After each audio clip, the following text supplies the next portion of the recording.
নমস্কার বন্ধুরা। শীতকালে পিঠে পুলি খাবে না এরকম বাঙালি তো দেখাই যায় না। তো আজকে আমি রসে ভেজানো কাস্তে পোড়া পিঠের রেসিপি নিয়ে চলে এলাম। তার জন্য চালের গুঁড়ো, নুন দিয়ে আর জল দিয়ে খুব সুন্দর একটা ব্যাটার বানিয়ে নিলাম।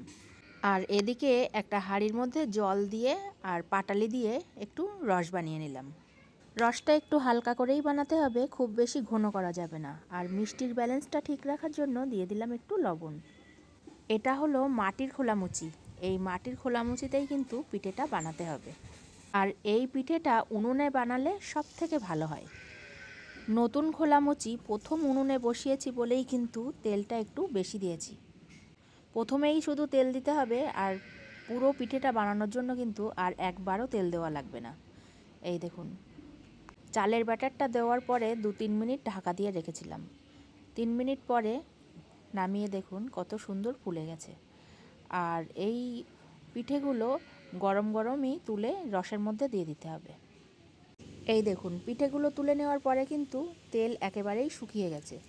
কিন্তু এরপরে আর একদমই তেল দেওয়া লাগবে না। এই শুকনো খোলামুচির ওপরেই আমি এবার ব্যাটারগুলো দিয়ে দেব। আরও একবার ব্যাটার দিয়ে আপনাদেরকে দেখিয়ে দিচ্ছি। এবার ঢাকা দিয়ে দিলাম। ঢাকা দিয়ে ওই রকম 2-3 মিনিট রেখে দিতে হবে। এই দেখুন কত সুন্দর ফুলেছে।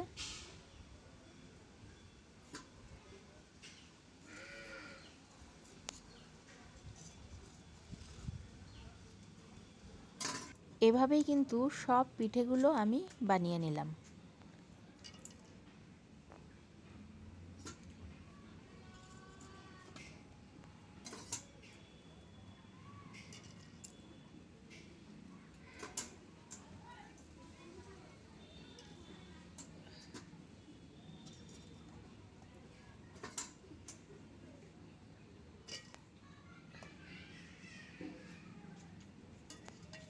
পিঠেগুলো সব রসে দেওয়ার পরে হাঁড়িটা আমি উনুন থেকে নামিয়ে নেব। তারপর কিছুটা পিঠে কিন্তু আমি শুকনো রেখে দেব। আর এর জন্য আমি খেজুরের পাটালি একটু জল দিয়ে ঝোলা করে নেব, যেটাকে বলে ঝোলা গুড়। ঝোলা গুড় দিয়ে এই শুকনো পিঠে কিন্তু খেতে দারুণ লাগে। তো এই শুকনো পিঠেগুলো আমি রেখে দিলাম রুটি রাখা হটপটের মধ্যে। পিঠেগুলো দারুণ নরম হয়েছে দেখেছেন। আর হটপটের মধ্যে রাখলে বেশ অনেকক্ষণ ধরে পিঠেগুলো গরম থাকবে, তার জন্য এর মধ্যে রেখে দিলাম। আর এই পিঠে গরম গরম খেতেই কিন্তু সব থেকে বেশি ভালো লাগে। আমি যেমন কাস্তে পোড়া পিঠের রসে ভিজিয়েছি, ঠিক একই রকম পদ্ধতিতে দুধের মধ্যে ভিজলেও কিন্তু দারুণ লাগে। দুধে ভেজানোর সময় দুধটা গরম করে দুধের মধ্যে দিয়ে দিতে হবে একটু খেজুরের পাটালি।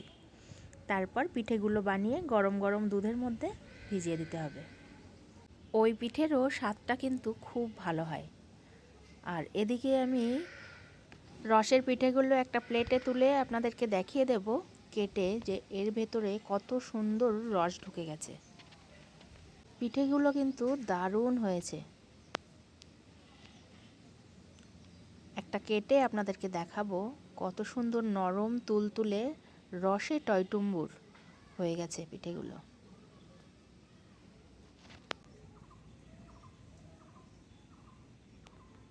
একটু হাতে করে তুলে আপনাদেরকে দেখিয়ে দিই। ভেতরটা দেখেছেন কত সুন্দর হয়েছে, পুরো রস ঢুকে গেছে। দেখলেই নিশ্চয়ই বোঝা যাচ্ছে ভেতরে কতটা রস ঢুকে গেছে। আমার এই ভিডিওর একেবারেই শেষে চলে এসেছি। আপনাদের যদি এই পিঠে বানানোর রেসিপিটা ভালো লাগে তাহলে লাইক, কমেন্ট, শেয়ার করে আমার পাশে থাকবেন।